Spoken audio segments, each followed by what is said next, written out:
नमस्कार दोस्तों, स्वागत है आप सभी का आपके अपने चैनल द रिटेल इन्वेस्टर में। यहाँ पे मैं बात करने वाला हूँ दोस्तों एक ऐसी आईटी कंपनी की जो मुझे लगता है निवेशकों को जब बहुत निचले स्तरों पर रहती है तो एक काफ़ी अच्छा मौका दे रही रहती है एक्यूमुलेशन का, क्योंकि अक्सर ये स्टॉक ऊपरी स्तरों से एक बड़ी रेजिस्टेंस फेस करता है और एक बड़ी गिरावट हमें इस स्टॉक में देखने को मिलती है दोस्तों। और ऐसा ही पिछले कुछ दिनों में वापस से हुआ जब स्टॉक बहुत निचले स्तरों में था, वहाँ से एक शानदार रैली दिखाई, लेकिन हर बार की तरह ऊपरी स्तरों से एक बड़ा रेजिस्टेंस से फेस करना पड़ा और स्टॉक में एक गिरावट देखने को मिली। तो इस एक वीडियो में पहले तो जानने की कोशिश करेंगे कि वो पूरी की पूरी रेंज कौन सी है टेक्निकल लेवल में, और एनालिस्ट, क्योंकि जो निवेशक लॉन्ग टर्म के लिए स्टॉक को लेने की सोच रहे हैं उनके लिए ये ज़रूरी है कि जो बड़े एनालिस्ट हैं वो क्या कह रहे हैं। तो ऐसे तमाम सवालों के जवाब इस एक वीडियो में देने की कोशिश करूंगा। वीडियो को अंत तक देखिएगा, बहुत इन्फॉर्मेटिव, बहुत एजुकेटिव होगी। लेकिन आगे बढ़ने से पहले दोस्तों, अगर आप इस चैनल पहली बार आए हैं, सब्सक्राइब का बटन दबा दें, क्योंकि मैं ऐसे ही वीडियोस बनाता रहता हूँ। वीडियो अच्छी लगती है वो लाइक ज़रूर कीजिएगा। तो अब विदाउट वेस्ट टाइम सीधा लेके चलता हूँ शेयर प्राइस की तरफ। देखिए, टेक महिंद्रा लिमिटेड, जी हाँ दोस्तों, स्टॉक का नाम है टेक महिंद्रा लिमिटेड। और अगर मैं आपको दिखाऊं तो आप देखेंगे कि स्टॉक लास्ट ट्रेडिंग सेशन में दोस्तों ये फ्लैट सी क्लोजिंग दिया है। मानता हूं 0.30 की तेजी है, लेकिन इसे मैं फ्लैट सी क्लोजिंग बोलूँगा दोस्तों। आप देखेंगे तो जो मैं निचले स्तरों से तेज़ी कह रहा हूँ ना, मैं ज़रा आपको पिछले एक साल का इसका डेटा दिखाता हूँ। आप देखें, ये नीचे गया, ये पहले एक समय बहुत तेज़ी थी, उसके बाद वहाँ से जब पूरी आईटी में कमजोरी आई, स्टॉक गिरते गिरते आप देखेंगे तो लगभग 38% की गिरावट दिखा करके 965, जी हाँ दोस्तों, 965 रुपये की गिरावट में आया।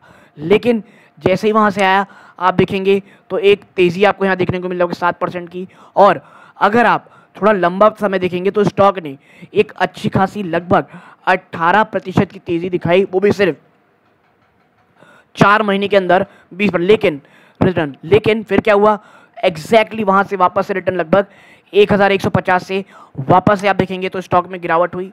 स्टॉक कहां तक गया दोस्तों, वापस से 11% गिरा और 1000 के आसपास अब सपोर्ट लेना शुरू किया। और देखिए, उसके बाद इसके लिए यही एक रेंज बन के रहेगी दोस्तों। ये देखिए, ये, और अगर किसी दिन बहुत तेज़ी हुई तो ये लगभग 200 रुपये स्टॉक के लिए। देखिए, ये सिर्फ एक बॉक्स में ट्रेड कर रहा है, जहाँ निचले स्तरों पे ये देखिए फिर 1000 रुपये के पास लगभग ये आया 13 फरवरी के दिन। फिर ये देखिए तुरंत से तेज़ी आपको इतनी लंबी लगभग 15% 14% की देखने को मिली, ठीक है। फिर यहाँ देखिए गिरावट 1000 के आसपास आया 986, फिर यहाँ लगभग तेज़ी देखने को मिली। तो इसके लिए दोस्तों फिर से ये जो 900 आप कह सकते हैं 90 से लेकर के 1150 के आसपास, बल्कि आप कह सकते हैं कि 1150, ये जो छोटी सी रेंज है स्टॉक इसी में ट्रेड कर रहा है और यहाँ पे लगातार रेजिस्टेंस फेस कर रहा है, जो कि ये लेवल है दोस्तों। देखेंगे आप तो ये लेवल आता है लगभग 1150 का, ठीक है। तो एक चीज़ आप समझ लें, जब तक स्टॉक 1150 रुपये को तोड़ करके ऊपर नहीं चला जाता तब तक कोई भी बड़ी तेज़ी नहीं होगी। और जब तक निचले स्तरों में स्टॉक 960 से लेकर के मुझे लगता है 990 इस रेंज में है, तब तक कोई बड़ी गिरावट नहीं बल्कि बाय ऑन डिप्स की स्ट्रेटजी रहनी चाहिए। ये तो बात हो गई टेक्निकल लेवल्स की, लेकिन जो निवेशक लॉन्ग टर्म के लिए सोच रहे हैं स्टॉक में, उनका क्या। तो देखिए, CLSA has given Tech Mahindra under perform rating with a target price of rupees 1100 per share, while the focus on PNP business is in line with margin management. Tech Mahindra expect weaker Q4 compared to peer, ठीक है। Take Mahindra ने already कह दिया भाई कि जो Q4 के numbers आएंगे वो काफ़ी हद तक कमज़ोर हो सकते हैं। However, the company highlighted a 4% dividend yield and an inexpensive valuation of 16 times for financial 24 limit the downside in the stock, ठीक है। लेकिन प्रॉब्लम ये है दोस्तों कि जो उसकी वैल्यूएशन है वो बड़ी अट्रैक्टिव है और 4% की उसकी डिविडेंड यील्ड है, इसको एक बहुत ज़्यादा अट्रैक्टिव स्टॉक बनाती है दोस्तों, ठीक है। बात करूं किसकी, बात करते हैं हम JP मॉर्गन की। तो उन्होंने भाई साहब न्यूट्रल रेटिंग दी हुई है स्टॉक में और टारगेट प्राइस रखा है लगभग 1100 रुपये पर शेयर का।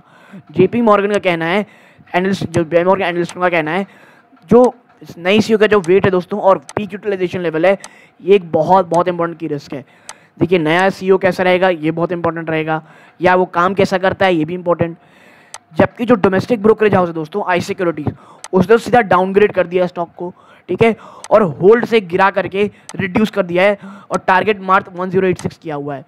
और वो ये भी नहीं कह रहा कि भाई वो कोई ऐसी एक्सपेक्टेशन भी नहीं रखा है earning fundamental to materially change from the company over the next year, आने वाले 3 सालों में कोई बहुत बड़ा चेंज आएगा अर्निंग में, ये भी वो बात नहीं मानता है। बल्कि वो कहता है कि जिस तरह के हालात हैं वो लगभग कुछ समय तक ऐसे ही रहने वाले हैं दोस्तों, ठीक है।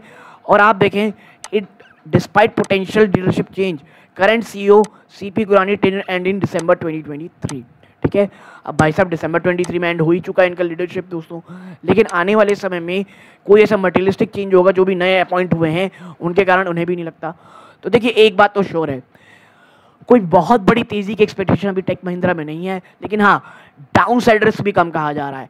तो जिनका विजन एक अच्छी कंपनी एक्यूमुलेट करने का है और या वो ये समझ रहे हैं कि आने वाला समय थोड़ा टफ होने वाला है, वो ही इस स्टॉक में निवेश कर रहे हैं, वरना उससे दूर रहें दोस्तों, ठीक है।